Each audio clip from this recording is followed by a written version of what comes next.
All right, welcome back. If you played last night and you had Kristaps Porzingis and most of your lineups like yourself, raise your hand, pat yourself on the back. That's not your fault. Do not discourage yourself.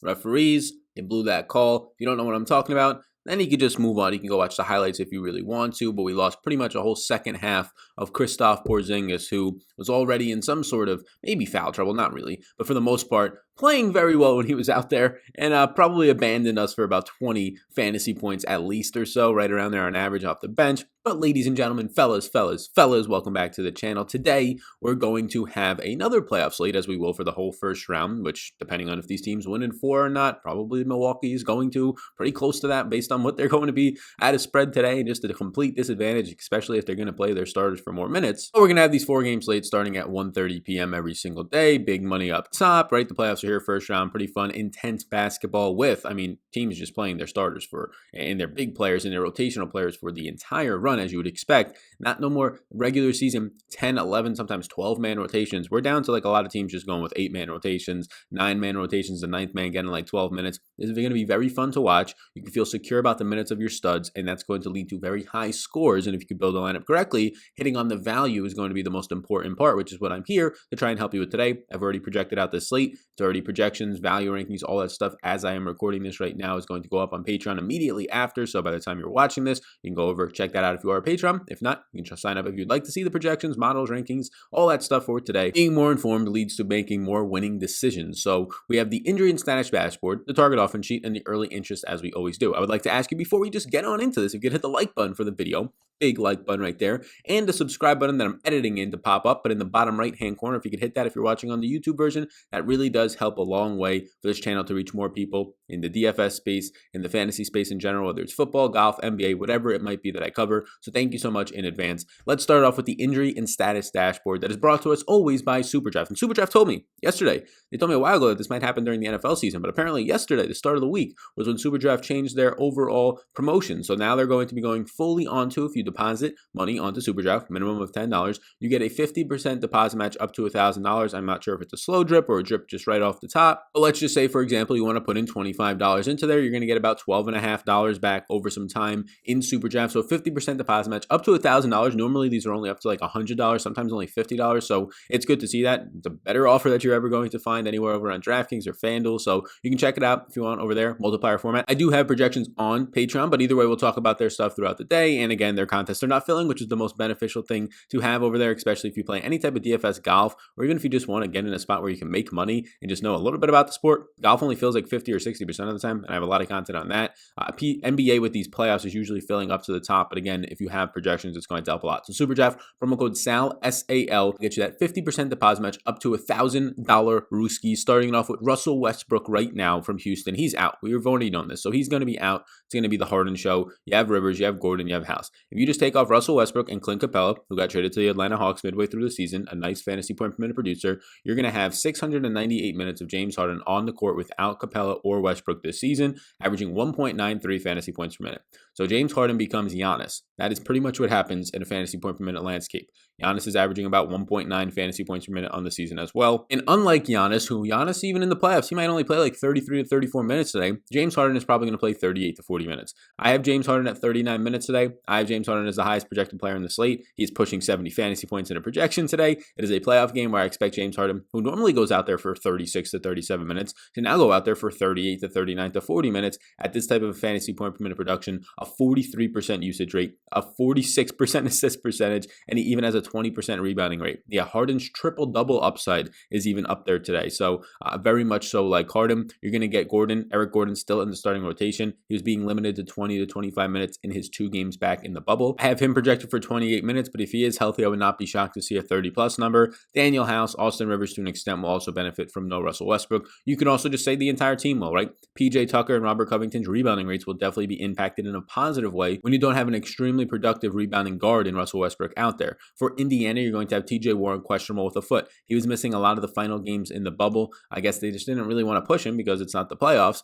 but in the regular season, he missed some of those games. If he was to miss today, I don't really have interest in him either way at $8,000, but if he was to miss, Brogdon looks even better. Oladipo looks better. Justin Holiday probably picks up some more minutes at the 4, maybe closer to 28 to 30 plus. And then Doug McDermott probably goes from the mid-teens to probably around the 20 to 25 minute range. You can say some more minutes get picked up from some other guys like Goga or Jakar Sampson off the bench. For the Lakers, they haven't had Rondo in a long time, but he's doubtful today. They at least put him on the injury report with a hand. So LBJ will take on more ball handling responsibilities. Alex Caruso will take on more ball handling responsibilities. They're going to tighten up the rotation anyway. So guys like KCP and Dion Waiters, like they'll probably also see some run. But like Waiters and Caruso, unlike the regular season of getting maybe 25 minutes in a game, it's really hard to see that happening unless one of them is playing extremely well. Liabilities on defense and just in general, shot taking selection and being on the court, maybe more of a liability from the scoring perspective. So I think they might both maybe see 20 minutes, but either of them not looking too great today. For Miami, Derrick Jones Jr. is questionable with a neck. If he was to miss, you can just secure Crowder's minutes for 30 or 30 plus. Duncan Robinson right around there as well. Iguodala might see closer to 20 minutes instead of the low teens at that point. For Milwaukee, no major news. Ersan's going to be out. He hasn't been playing many minutes anyways. Marvin Williams, DJ Wilson. I don't even know if DJ Wilson will step on the court. Right now, I don't have him projected for any minutes, but it at least allows him to potentially see some run. Marvin Williams would be the guy that I say actually benefits there. Dort for OKC is going to be out with a knee injury. Dort being out means that you're probably going to have Diallo, Anderson, and Baisley getting more run. It's all guys off the bench in this second unit that probably don't even hit 20 minutes of play, or probably are right around 20 minutes of play, and they have to just be really efficient to matter at that point. For Orlando, a couple of pieces here that are important. You have Aaron Gordon, who's questionable with a hamstring. I'm projecting him in for a normal run. We'll see, though. Hamstrings can be tricky. You have Terrence Ross, Wes Nwandu, James Ennis, and Kem Birch would actually be the benefactors here. I would say that Ross's upside would be the biggest help if there's no Aaron Gordon in terms of his ceiling. James Ennis probably sees the biggest minute security that actually matters for DFS purposes in like the 28-minute range instead of like the low 20s. Oh, Michael Carter-Williams for Orlando. He's doubtful with a foot, so I guess he's not officially ruled out. Markelle Fultz, it just secures 30 minutes.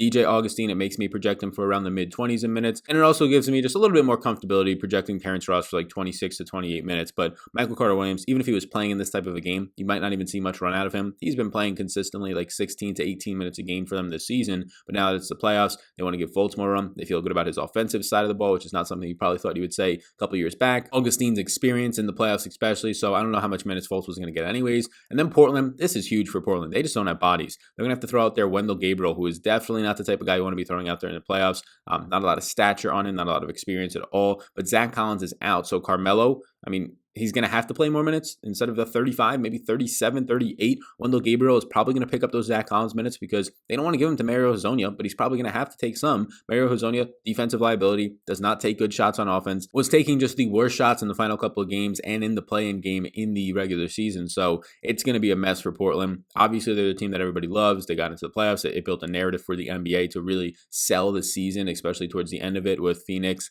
and Memphis and all these teams, right? And especially Portland getting in. But they just don't have the depth to go with this Lakers team, at least in my opinion. So whatever the series odds are on that, yeah, obviously the Lakers are big favorites, but they definitely deserve to be because there's no depth here. Nurkic going to have to stay on the court for like 35 minutes, and he just can't at that point. He's going to start to gas out. So that's where we're at right now with the injury and status dashboard. I mean, just things to keep an eye on. TJ Warren, Derrick Jones Jr., and Aaron Gordon. I have them all projected in right now, but we'll just wait and see as the day goes on. 1:30 p.m. Eastern time is the first start to a game. Let's move over now to the target offense sheet, and I pull up the target offense sheet for you. The Vegas odds are all up and good for today. I'll blow it up a little bit for everybody watching at home on the YouTube video. So we got here at the target offense sheet right now. You can see that obviously no team's on a back-to-back right now. The highest total game is going to be the late night hammer between Portland and the Lakers. I mean, Portland has just been a track meet right now. Both of these teams are going to project out for about 103 possessions each. So their overall projected pace is going to be almost 104 each. So pretty fast-paced game. It's not even the fastest. It's actually the second slowest of these four games, but it still does come in with a 230 overall game total. Lakers are 5-point favorites, 117.5 team total. It's not the highest on the slate actually, but it is the highest game total. So should be a pretty good environment for some points here. It's going to be good matchups for the guards of the Lakers. So if indeed it's LeBron probably handling a lot of ball handling responsibilities, that's going to be a very good spot. It's the studs for the Lakers, right? I can even give Kuzma relatively big minutes, but then it's splitting up the rest of those minutes between the J.R. Smiths of the world, right? The Carusos, the Dion Waiters, the KCPs, all these guys. Danny Green, 25 minutes of him at a cheap price tag. Like, yes, these sketchy wing values, like we had some of them yesterday, some hit, right? It took overtime for some of them to hit, and some didn't. Guys who got in foul trouble, like we're talking about with guys like Royce O'Neal. Those are the types of plays that we're looking at as potential value today, and that's just disgusting. But you just look up at the studs of the Lakers, we're going to talk about them, Anthony Davis and LeBron, they look fantastic today. You're going to tell me that these guys are going to push for 40 minutes? I have LeBron projected for 40 minutes today. You might think that that's bold, but if this game stays competitive, he's normally playing 36 to 37 minutes in competitive games in the regular season. In the playoffs, I can be damn sure that he's not going to check himself out in the final 3 minutes or the final minute and a half of half or the final 2 minutes of a basketball game, right? So yeah, I think that they're going to both look very good today. All the studs for the most part are going to look good good today because you're going to get, obviously, Harden's going to look fantastic with no Russ, and I've been projected for almost 70 fantasy points. Giannis, who his team actually has the highest team total today, but they're 12-point favorites. So if you were worried about a potential blowout, you almost had one yesterday in Toronto, and the starters got pulled there with like 2-3 minutes left, but they were already out their spots that you need them to get to. Again, if you're losing 1 or 2 minutes from your starters in a playoff game because of a blowout, there's a good chance that the guys you actually played already got there, like Fred VanVleet and like some of the Toronto Raptors yesterday, Serge Ibaka, OG Anunoby, all those types of players. But Milwaukee has a 118.5 team total. They look fine. Like Giannis, I'm projecting for 33 minutes. I'm not even projecting him for potentially in a competitive game where he would probably play 35 plus minutes, because in the regular season, you're rarely getting him to go over 32. So he looks fine. You're going to get Middleton for a 35 to 36 minute performance. Bledsoe hopefully and finally touches 30 minutes of play, where he'll be very efficient, over a 1.1 fantasy point per minute producer on the season. All the guys in Milwaukee look fantastic as well. And those pieces that we'll talk about on the early interest in a second. But if you're looking for the fastest pace environment, it's actually going to be this Milwaukee-Orlando game. Even though Orlando is one of the slowest paced teams in the slate, it's because Milwaukee is one of the fastest. So it's actually a pace up spot in a major way for Orlando. That's why you see their team total coming in at 106.5. Even though they're such huge underdogs, it's still coming in as not the lowest on the slate. That would be Indiana today. So pieces on Orlando look interesting. It's like 1.5 pieces look interesting, but maybe a spot to gather some lower ownership. I prefer the Milwaukee side in that one. The Miami and Indy game and the Houston and OKC game, these should be very good series. I'm actually looking forward to them a ton. You're going to get big minutes again out of all the studs and Jimmy Butler and Bam. We're going to push for 35 to 36 minutes each on average, with upside to those minutes. We have to wait and see on TJ Warren, but finally we'll get Victor Oladipo to be pushing 35 plus minutes. You were getting that out of Brogdon in a lot of competitive games in the regular season, so he has a higher minutes ceiling of like 37 to 38. Houston and OKC should be a fantastic series without Russell Westbrook. It's going to be a very fun one. Just a 1-point spread today. 113 team total for OKC, 112 for Houston. Pretty nice pace environment, almost 105 possessions per team. Again, I do have the projections completely done today, so let's go over to the early interest where I use some of those projections on my other screen over here. You can get those projections, as always, linked down below on Patreon. Projections, top values. I'm looking at my top values filtered right now. Actually, 2 guys on Orlando are going to be in my top 5 values today. That doesn't always mean they're a guaranteed play for me. It just means that normally, and in this case, their price points are way too cheap for the probably 30 to 32 plus minutes and 34 minutes in one guy's case is going to play today to be in the 4K range. It's making you very appealing. So heading over to the early interest now, and they're going to be sponsored today by Monkey Knife Fight. Monkey Knife Fight, proud sponsor of this channel for about 6 months now. Big fan of Monkey Knife Fight and what they have over there. Building a huge platform. I mean, dominating, getting into the sports spaces and partnering with a bunch of players and golfers like Charlie Hoffman and just some other teams in the NFL, MLB, PJ, all this stuff for the most part, right? They got all their monkey signs in the outfield of the Brewers games these days where there's no fans. Just an innovative company. And if you use the promo code SALNFL, SALNFL, you'll just get $5 free. You just get $5 free to play on a prop bet over there today. So if you want to take the over on James Harden's points and assists or whatever it might be today, those are the types of things you can do risk-free with a $5 bet. You can parlay it to try and make it a little bit bigger of a payout when you're playing with the house money. But if you indeed decide to deposit, let's just say $10 over there, you get that $5 free. You get a future ticket, a contest to a future ticket. So it's about like another $5 value. And then you get my Supreme Draft Guide for the NFL 2020 fantasy football season, which a lot of you I know are going to be drafting very soon, because I'm going to be drafting very soon for the majority of my home leagues that I've been in for a while. I mean, the season starts 3 weeks from now, so it's in the next 1 to 2 to potentially 3 weeks if you're drafting right before the season. Probably pretty smart with the way that this offseason hasn't been going. Players potentially testing positive or opting out for the season, the main stuff I'm touching on. Be sure to check out the Supreme Draft Guide, but you can get it just added on to your deposit on Monkey Knife Fight. Again, SALNFL, $5 a ticket, and the Supreme Draft Guide. Tons of stuff, the tiers, the player profiles, the top 150s, everything, your rankings for you to draft with, and just be more informed, which leads to more winning. So be sure to check that out. And we have here a decent amount of players. I have over 20 players listed on here for guys that I have early interest in. We're going to filter it by team. So it starts with James Harden.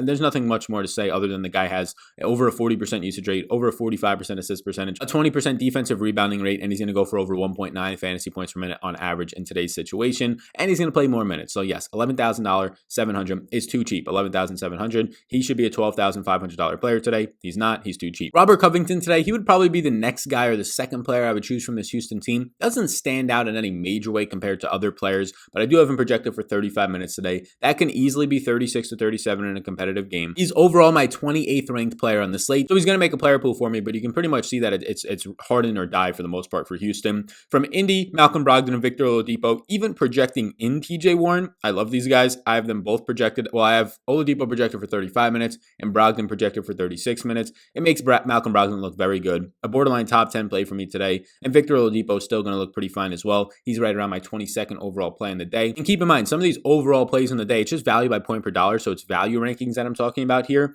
Because if you're just trying to take guys that are projected for, let's just say, 18 fantasy points in the 3K range, they're going to pop up a little bit more, but my interest in them is definitely not as high. So when I say Brogdon is like a top 10 play right now for me, it really means that he's one of the best plays that's above like $5,000, if not the best. So if I'm looking at it right now, Brogdon comes in as my 4th best play above $5,500 today. He is at a price point of $6,800. Going to project for about 1.15 fantasy points per minute for me. Oladipo's price tag or on Superdraft, 1.75x multiplier. That looks really good. Let me factor my projections just for a little sneak peek and see where that ranks overall. If I factor this just by Superdraft, Victor Oladipo is going to be a borderline top 8 play on Superdraft today. That makes sense because that's just way too high of a multiplier. Harden gets to 1x multiplier in Superdraft, but he still looks very good over there since I have him projected for almost 70 fantasy points today. So going down the board a little bit more. Danny Green I have on here from the Lakers. So we'll talk about the Lakers, guys. We'll start with the two studs.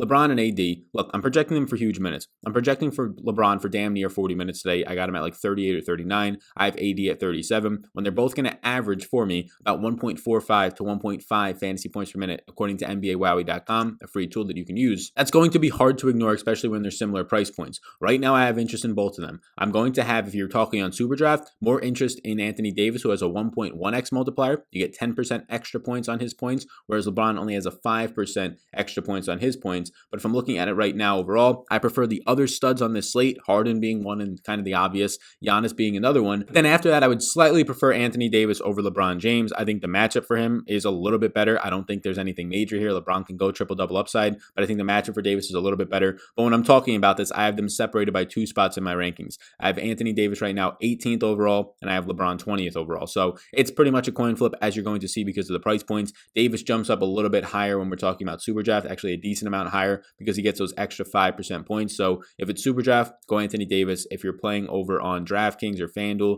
I would just get shares of both of them. I slightly lean Anthony Davis. And then Danny Green's 3,200, and this is the sketchy wing value that I'm talking about. We had a decent amount of the sketchy wing value yesterday. Some of it wasn't sketchy, like Royce O'Neal at their price points, OG Anunoby. I thought they were fine, right? These types of guys. You had guys like Royce O'Neal just get in foul trouble. OG Anunoby gets us there. He plays fine. You have guys like Joe Harris easily getting us there. He was a big part of his team. So like the wing value was actually fine yesterday. Danny Green is one of those players today that you're going to look at and go, $3,200. He's going to play 25 minutes. There's a really good chance he can get me 12 fantasy points, but he can also, if he hits a couple of shots, get me 25 fantasy points. So he's just on here to call out that sketchy wing value. I'm not really thrilled with it, but I'll probably have some of it. And going to Miami, I like a lot of Miami today. So I have Butler and Bam projected for about 36 minutes apiece. It makes right now Butler look like a top 10 play for me on the day. He's my 3rd best play right now above $7,000, or he's my 3rd best play pretty much above $5,000. I like any price point for the most part. Only Giannis and Harden grade out as a little bit of better plays. So Butler looks pretty good today. In his extended run of 36 minutes or so, I have him projected for over 1.2 fantasy points per minute.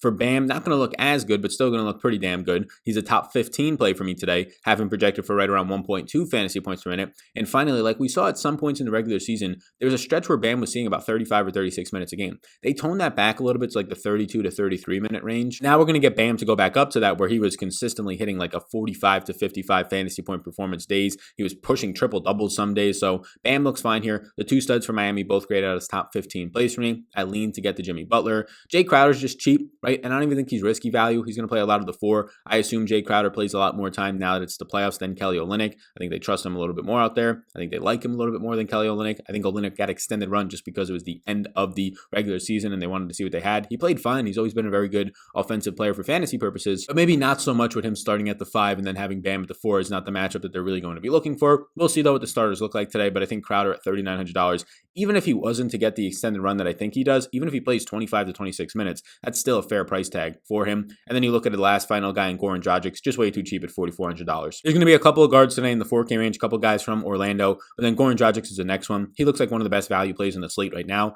$4,400 for a guy at worst. I have him projected for 28 minutes. That's probably an at worst number barring any foul trouble or injury for how much he's going to be out there today. There's a good chance he could play 33 to 34 minutes today and I would not be shocked, but 28 minutes, maybe 26 is his bottom floor, but 28 minutes if he stays healthy and out of foul trouble at $4,400 for a guy right now who is averaging about a fantasy point per minute. It's just really hard to ignore in my opinion. We go to Milwaukee where I think a lot of Milwaukee and a lot of Orlando honestly looks appealing from a DFS perspective today. Giannis right now is a play that I like a lot. He's right up there with a guy in James Harden for guys I'm looking at. It's because he has a $1,200 cheaper price tag because right now I have Harden projected for about 6.5 more fantasy points than Giannis, but Giannis is $1,200 cheaper. So Giannis is actually right now on this slate, my 5th overall play. Harden's my 6th overall play. Because of the overall points upside, I probably get to more Harden if I'm just projecting it out. And if we want to add some human intuition into it, a 12-point spread, there's just a higher chance compared to a 1-point spread that Giannis doesn't play his full run, where Harden's probably going to get his full run and then some. But they both look like fine options today. Chris Middleton looks like a fine option. If you give him 35 or even 36 minutes, he grades out as a top 20 play for me today at a 1.2 fantasy point per minute production overall in the season. Has been playing very well since the bubble has started. He just missed out on I think it was a 90-50-40 season with the 50% three-point shooting. He was at 49.4, 49.7% in the final game of the bubble, and they didn't play him in the second half, so I don't think he really cares, but just a fun fact for you out there. And then just lastly, Brooke Lopez and Eric Bledsoe. Bledsoe is 5,400, and if he actually plays 30 minutes a day, this is a guy who averages 1.15 fantasy points per minute. He rebounds, he assists, he scores, he does all of it. He's kind of the triple threat upside guy if he didn't have a Giannis or a Chris Middleton ahead of him on a team. And then Brooke Lopez is in the 4K range. Honestly, he just looks good from a point per dollar value. Brooke Lopez is grading out very good for me. He's my 10th overall play in the slate for a guy who averages close to a fantasy point per minute in a matchup where he's not going to be going up against just Vooch in the paint. This is Brooke Lopez who reinvented his shot and became one of the best three-point shooters in the league as a big man. So yeah, Brooke Lopez is a guy that at $4,700 I like. Not too thrilled with it on Superdraft. I mean, I haven't projected for 5.79x value today. I haven't projected at 27.19 fantasy points, but on Superdraft, there's really no interest. He wouldn't be something I'm touching. OKC today, the guards look really good. Chris Paul, I gave 34 minutes. I might have actually given Chris Paul 35. He's normally a guy who plays 32 to 33, so giving him the bump for the playoff run there. Chris Paul is somebody right now that I gave 35 minutes to today, so that's going to look good as a guy who produces and was producing in the bubble over 1.2 fantasy points per minute. I like that. I gave SGA, his running mate alongside of him, I believe 38 minutes today. SGA consistently plays 35 to 36, so his bump gets him to 38 in my model. That looks pretty good overall. I think I prefer right now, if I had to choose one of them, actually going to Chris Paul, who's going to come in about $800 more expensive. I have Paul right now overall as a top 15 play. I do have SGA as my 20th play, so they're both very good. I would side with Chris Paul. Then a shooter at $6,100 though, if I give him 32 minutes today, he looks just like Chris Paul. He's one spot below Chris Paul in my model. He's a guy who produces very good in a fantasy point per minute perspective, about 1 fantasy point per minute. He's now re-entered the bubble. Just get word that he's definitely playing today, but we saw him playing in the end of the regular season, so he looks fine. And now you get to Orlando, where there's a lot of value in my opinion. Markelle Fultz and Evan Fournier are two of my top 5 values on the slate. Markelle Fultz looks a lot like Goran Dragic today, but right now my projection's a little bit better because of the fact that he's $200 cheaper. But you're getting Markelle Fultz with likely no Michael Carter-Williams, and he's probably going to push for 30 minutes of play. They've been playing him a ton. As long as he's starting, even if he's not starting, he didn't start in some of the bubble games. It was Augustine, and then Fultz was still playing 28 to 30 minutes off of the bench. So I have him projected right now for 27.5 fantasy points in about 30 minutes of play. That becomes my number 1 value on the slate. So if you're going to be getting a starting point guard or just a point guard off the bench who plays even 25 plus minutes at $4,200 with a high usage rate or a relatively high usage rate, it's going to be hard to ignore. But Fultz is my number 1 play on the day right now. As of right now, from a value perspective, I assume ownership follows that. Dragic's is number 2, and Evan Fournier would be number 3. Evan Fournier is just too cheap. This is a guy who's definitely going out there and playing 30 plus minutes barring foul trouble. It is a tough matchup without question, but it's going to be even better if there's no Aaron Gordon, who is questionable with that hamstring, the tricky hamstring injury. Evan Fournier has struggled in the bubble, but on the season, he's about a 0.9 fantasy point per minute producer. In some splits, when there's no Isaac and potentially no Gordon, he gets closer to a 1 fantasy point per minute producer. He's one of the highest usage rate players on this team. He might come in today as the highest usage rate player. It's just been struggling since the bubble has started, but now he's priced for it at $4,900, and he grades out for almost 29.5 fantasy points for me today. And then after that, Aaron Gordon looks like a meh guy. Aaron Gordon would be like my 4th option from this team. I don't have any interest in Vooch at his price tag. I'm just not getting there. There's much better options rather than paying at that $8,800 tag. That probably does make Vooch go a little bit lower on, but this is the highest tag that we've seen on him in a while, and now it's a situation where he probably has a tougher matchup just in general for his skill set. And then finally, Terrence Ross has an upside and a ceiling to him that probably goes lower owned than guys like Fournier, Markelle Fultz on his team. So always keep in mind, if you're playing cash, yeah, Fultz, Dragic, Evan Fournier, these guys look fantastic. If you're playing GPPs, you can't just play every single guy who's 40 to 50% owned tonight, right? That's not going to be how you win. You're not going to differentiate. You're never going to move points when guys start to go off. So you have to get different within your lineup somehow. But these are about 25 or so guys, 24 or so guys that I think are appealing early on. Again, these will be updated and my final interest will be over on Patreon later today, as long as with some of my golf content over there. So if you want to support over on Patreon, be sure to do so. You can also support some of the sponsors, and thank you to the sponsors of the show. Superdraft, promo code SAL, get you a 50% deposit match up to $1,000. And Monkey Knife Fight, promo code SALNFL, get you 5 free dollar Rooskies. And if you deposit $10 minimum, you'll get an extra ticket for a contest and my Supreme Draft Guide. Thank you so much for tuning into this video. I really do appreciate all of you. All the information we talked about in today's video for any type of promotions or anything else is going to be linked down below in the description. Like button before you go, gang. Have a great rest of your day. Basketball starts at 1:30 p.m. East Coast time. I can't even imagine being on the West Coast. 10:30, you get up, you do some of your work. Maybe you're at the office even, and you just have a lovely day of full-on basketball in your headphones, watching it on your other screen. Sounds fantastic in my opinion. Thanks so much for tuning in. Subscribe before you go, and I will see you in the next one.